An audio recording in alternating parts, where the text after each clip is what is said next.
Bueno, me invitó el ayuntamiento para compartir con ustedes algo de lo que yo he recibido sobre el municipio de Mazatlán. Esto es, vamos a hacer una narrativa cronológica para poder conocer mejor nuestras raíces, lo que somos y hacia dónde nos proyectamos. Esta es la intención de que estamos frente a ustedes para compartir esto. Yo lo he recibido de varias fuentes. Uno de ellos son documentos, otros han sido entrevistas, comentarios que hace la gente, narraciones sobre leyendas, tradiciones, costumbres. Todo esto ya los tenemos englobado para poderlo compartir con ustedes. En esta ocasión vamos a tocar 4 puntos. El tiempo está calculado para 2 horas. Vamos a tratar de ajustarnos a ellos. Pueden hacer todas las preguntas que ustedes crean convenientes y tratar de unificar criterios. Ahora, hay que hacer la aclaración. La historia no es tal cual nos la exponen. Esto dice mucho de quien haga la narrativa. Por ejemplo, yo puedo pensar de alguna manera, algunos de ustedes diferentes, otros cronistas muy distintos. Entonces, aquí lo que se trata es de no imponer, sino de tratar de que cada uno llegue a un convencimiento personal. De eso se trata. Por eso se trata de que aprendamos unos de otros. Bueno, entonces, vamos a iniciar. Los temas que tenemos para esta ocasión son: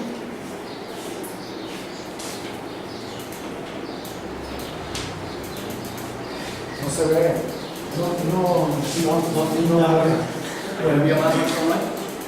si no se los digo y los van a ir anotando y lo más relevante también.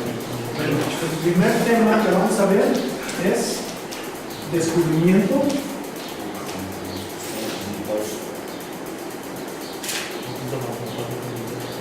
conquista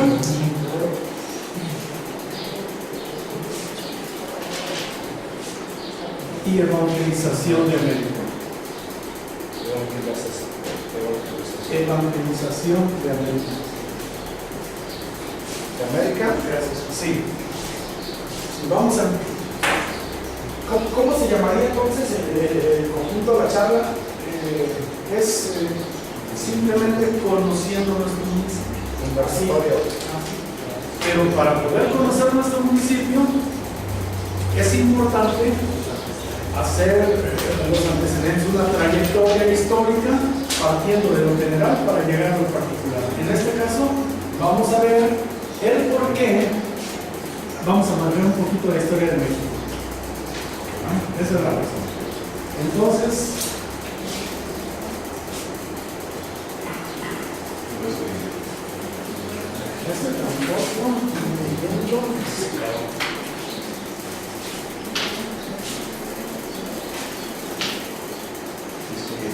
bueno, lo hacemos así. El descubrimiento, conquista y evangelización. Bueno, vamos a partir del primer punto. Lo primero que tenemos es la historia oficial. En la historia oficial se nos dice lo que se quiere que se sepa, no la realidad. Partiendo de este ángulo, ¿quién me puede decir en qué fecha se conoce oficialmente que se descubrió América? Vamos a hacer un diagnóstico para ver cómo vamos a partir. No se descubre de 1492. De 1492, ¿verdad? Exactamente, eso es oficialmente. Pero la realidad es que aquí habían llegado ya otras culturas, como fueron los chinos, los japoneses, los vikingos, ya habían llegado antes aquí. Los egipcios también, ¿verdad? Ya habían llegado aquí. Entonces, son culturas que se dedicaban a la exploración, pero había una razón por la cual no se les daba crédito. El liderazgo del mundo correspondía a la Santa Sede, en este caso el Vaticano. Y mientras ellos no autorizasen, no había reconocimiento oficial, es como ahorita hablar de la patente. Por eso decir, vamos a partir de lo general para poder conocer nuestra historia. Ahora bien, ahí podemos decir, partimos con una mentirita piadosa. Entonces, en ese tiempo, que estamos hablando de 1492, solo se conocían 3 continentes, que eran África, Asia y Europa. El resto del mundo no se conocía.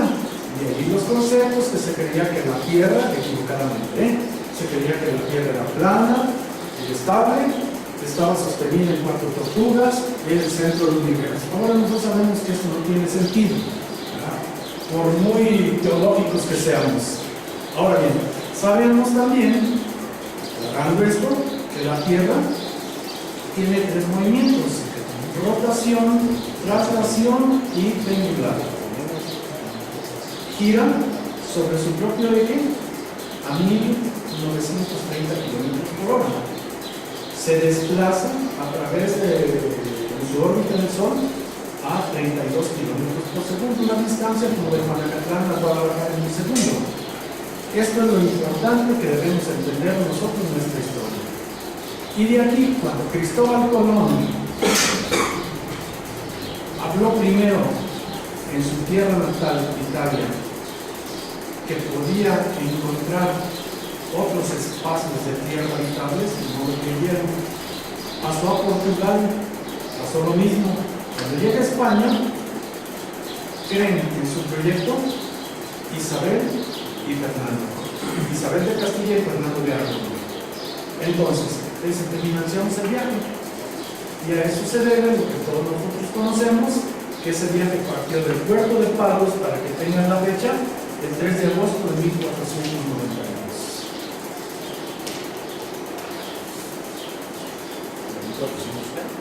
El 3 de agosto de 1492.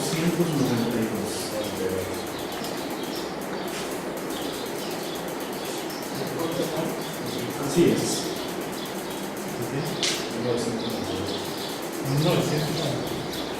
Llegó a la isla de Guaraní, como nos dice el cuate, no me acuerdo tu nombre, cuate. Ustedes me conocen a mí que para los nombres soy muy malo, ¿verdad? Entonces,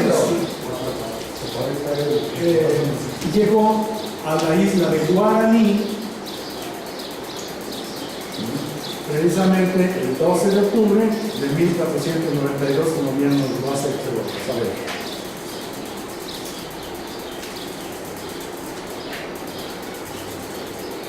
La travesía duró 72 días.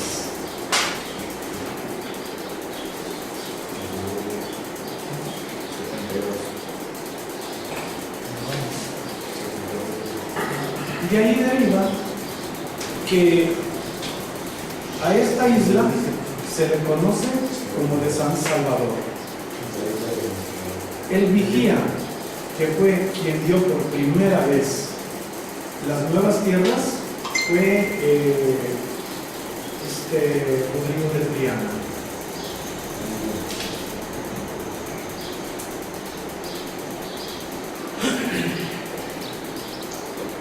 Quien describió la cartografía, Américo Vespucio.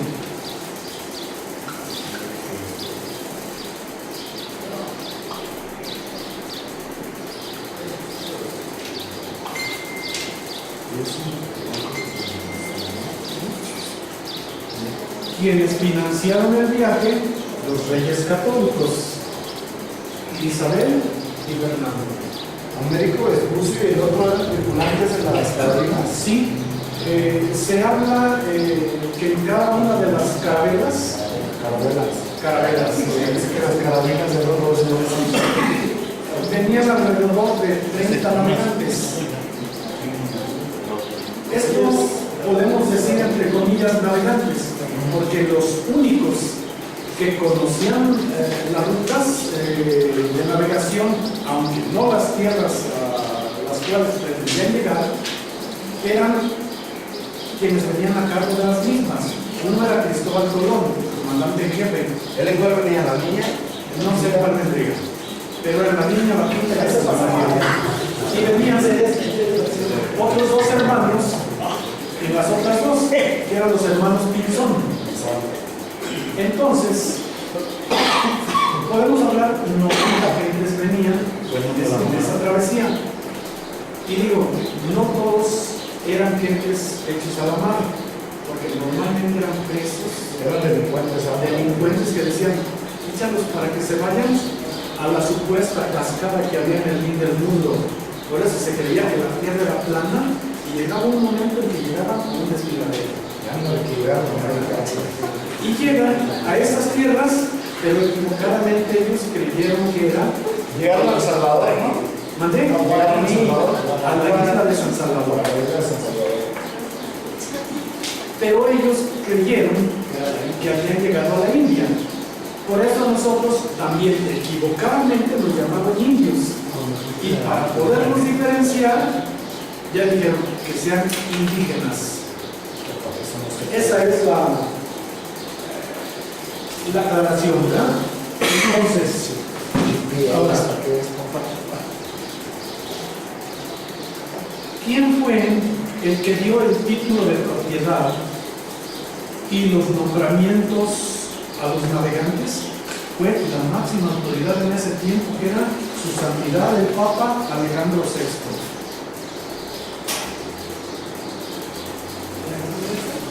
Alejandro VI.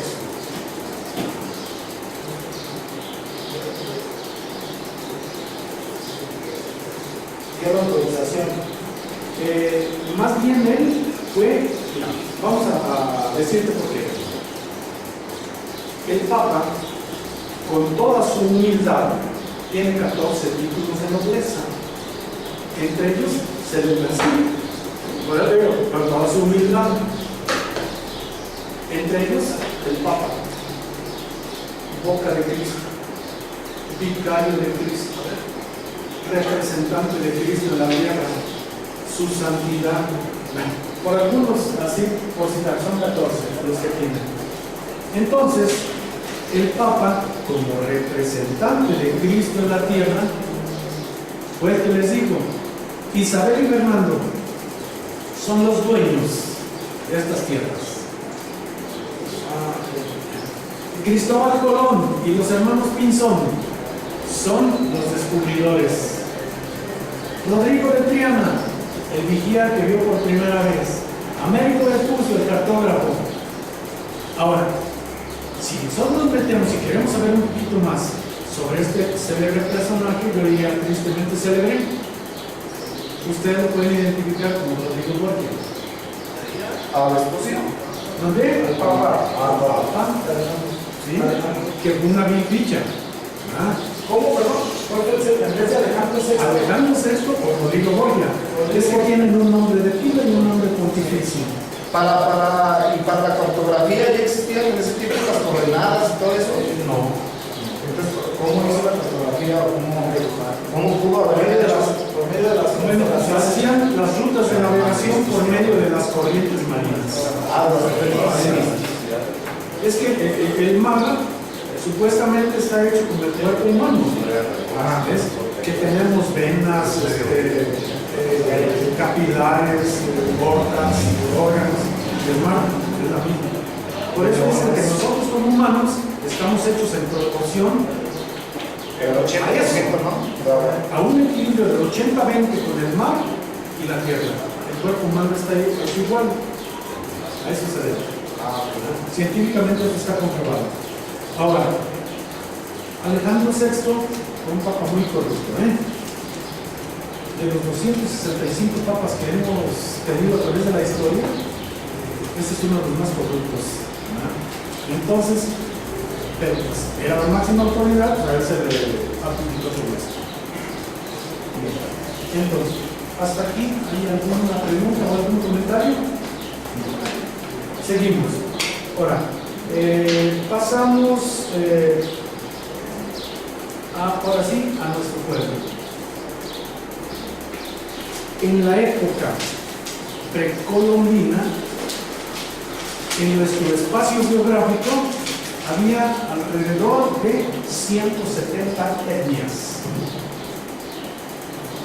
Etnias o tribus, como quieran llamarlo. La más común, ¿cuál era? Los aztecas. Aztecas. 170.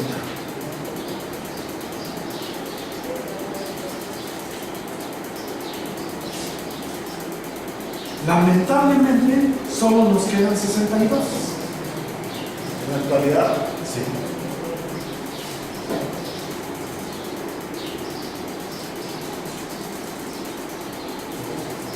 ¿Y cuál es la común? ¿Cuál es la más común en la actualidad? Mira, hay muchos intereses, sobre todo, me voy a meter un poquito al terreno político. Nosotros sabemos que de Jalisco no puede haber presidente de la República, por 5 razones. Esa es una de ellas.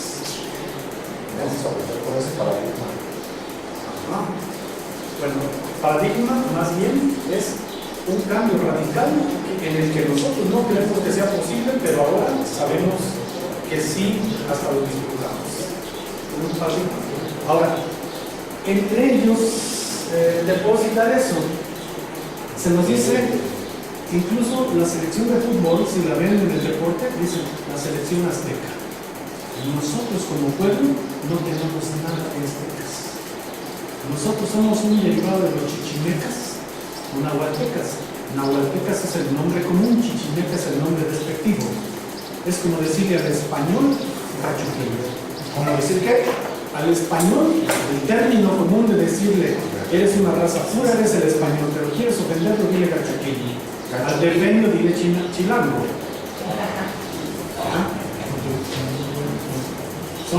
Es la terminología que podemos utilizar. Sí. Profe, a mí me quedó claro eso de Jalisco. No entendí. Más bien escuché. O sea, que no puede haber un presidente de la República. Es que hubo un problema. No, pero o sea, nada más por el hecho de no ser aztecas. No, ya. Son razones. Te voy a dar otra más. Pero te voy a dar dos más. No importa si me salgo un poquito del tema. No, no, les interesa. Bueno, lo que les interesa y lo vamos manejando. ¿Verdad? Mira. Vamos a hablar un poquito sobre la Revolución Mexicana. Victoriano Huerta era de Colotlán, Jalisco. Y Victoriano Huerta fue el escritor o el autor intelectual, también hay quien lo señala como material, de haber asesinado al presidente Francisco I. Madero y al vicepresidente José María Pino Suárez a las puertas de la prisión de Lecumberri en la Ciudad de México. Y él se adjudicó el supremo poder de la nación, eso se llama usurpar. Yo usurparía funciones donde yo me autonombre el presidente municipal. Yo usurparía funciones donde yo diga, yo soy regidor de la Junta. Y él llegó por la fuerza y ocupó el lugar. Por eso se considera México, en México se considera al jalisciense tierra de traidores. Los traidores. No es cierto, ¿verdad? Ese es otro de los motivos. Otro más. Este está un poquito más. ¿Qué más dicho? ¿A continuar voy a pasar? Hay muchas letras. Hay muchas letras, ¿Quién fue el traidor? Victoriano Huerta. Se supone Victoriano Huerta. Porque Madero era un presidente idealista, era un presidente con muy buenos principios, pero muy inestable en su carácter. Luchaba por fuera bipolar, cabrón. No es tanto que sea bipolar, sino hay gente que no se ubica en lo que debe hacer. En la actualidad, ese tipo de personas son muy buenas, pero no funcionan en los cargos públicos, porque todo político debe tener capacidad, disponibilidad, relaciones y malicia. Y si me falta la última, llámame como quieras, pero eso es. Y eso le faltó a Madero. Ahora, la otra es Álvaro Obregón, época postrevolucionaria. La pregunta que me hiciste. Álvaro Obregón y Plutarco Elías Calles eran sonorenses. Y ambos no estaban de acuerdo con la política de Madero. Por eso le llamaban el viejo terco. ¿Cómo? El viejo terco, aunque él los hizo políticos a los dos. Sobre todo a Álvaro Obregón. Ahora bien, Venustiano Carranza los ayudó muchísimo a ellos también enseguida, al grado que los hizo secretarios de Estado. Pero aquí hay un problemita, que cuando se planeó el asesinato de Álvaro Obregón, se hizo aquí en Jalisco, precisamente en Guadalajara.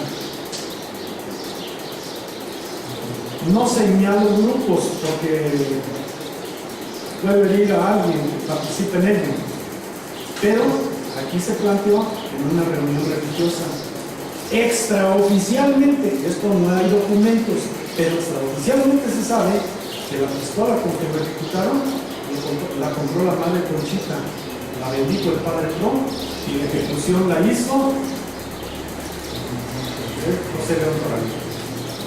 Lo iban a matar en el paradero, no se pudo ahí, el paradero, porque era donde hacía el recorrido el trenecito de la ciudad de Guadalajara, llegando al paradero para pasar a Tlaquepaque. A la colonia Atlas. A la colonia Atlas, exactamente. Y ahí lo siguieron hasta la Ciudad de México, en el restaurante La Bombilla, al sur de la Ciudad de México, y ahí lo ejecutaron. Se habla de 4 balazos, pero tenía 32 de 4 calibres diferentes.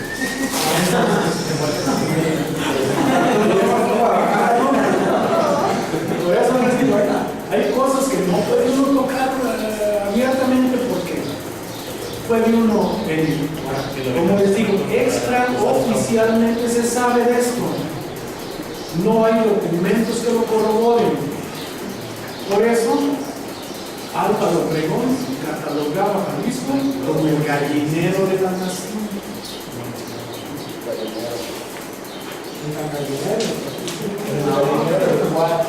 ¿Verdad? Pero una cosa es que sea de reto y otra cosa es por traición, ¿verdad? Entonces, continúo así ya con el tema. Bien, entonces, dice, los aztecas se consideraban el pueblo del sol. Ya también había el racismo aquí, ¿verdad? Y ellos tenían como una especie de divinidad a Huitzilopochtli, y a él lo consideraban el dios de la guerra.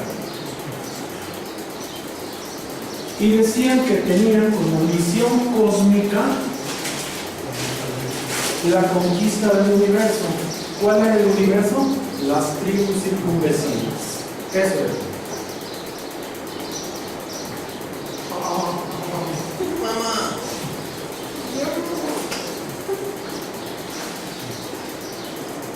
Ahora, los aztecas eran un pueblo bélico junto con los purépechas de Michoacán, los tarascos. Y ellos creían que su máxima divinidad era el sol, porque su religión era politeísta, muchos teos dios. Entonces, ellos veían como sus divinidades a los astros, a los elementos de la naturaleza. algunos animales como el jaguar, el chan, a los muertos,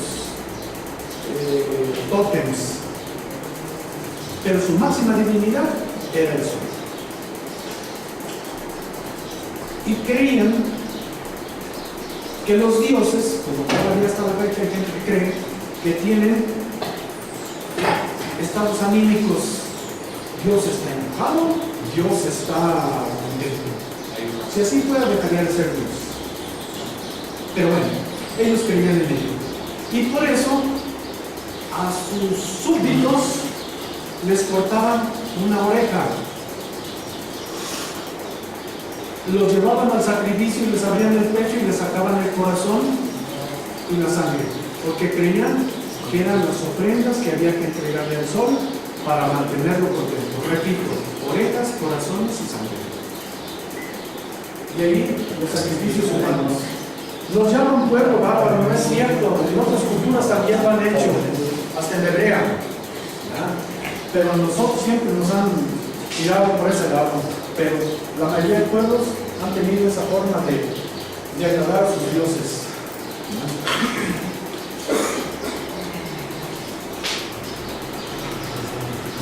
Ahí está la razón por la que en el escudo nacional la tuna es roja, porque significa el corazón que se le ofrece al sol como una ofrenda. Por eso la tuna en el escudo nacional es roja.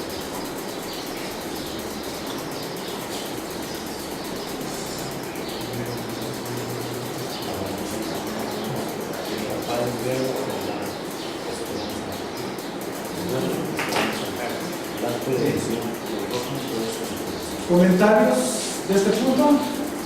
No. Pasamos a la conquista.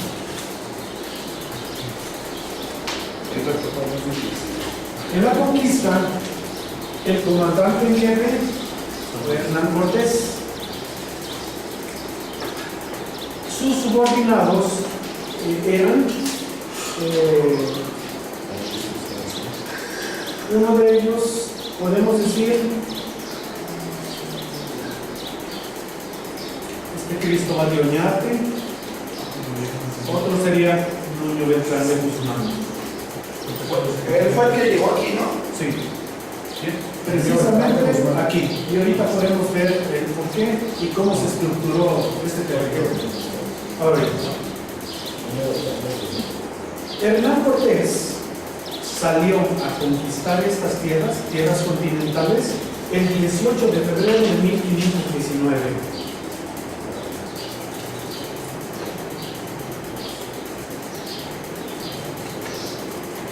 ¿De 1519.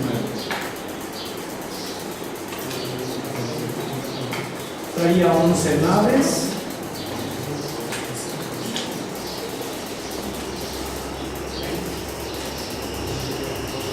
$600 hombres, 16 camellos. ¿Dices qué? Camellos o caballos, caballos flacos.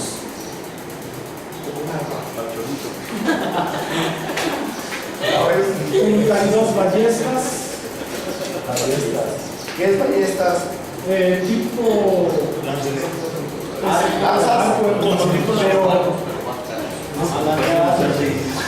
Una carabina, pero chica. Hay ballestas. 10 cañones.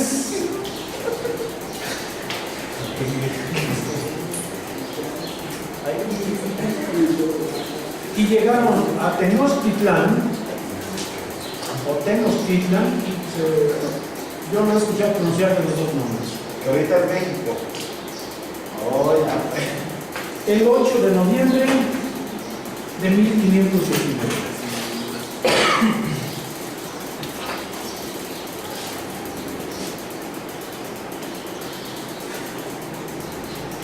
Ahora, para ellos fue algo maravilloso llegar ahí, porque nunca esperaban encontrar estas culturas. En el escudo nacional tenemos una parte azul, y esa parte azul significa el área de Texcoco, que es donde la leyenda dice que estaba el nopal, la piedra, el águila, la serpiente, Eso significa el largo de texto, esa parte azul.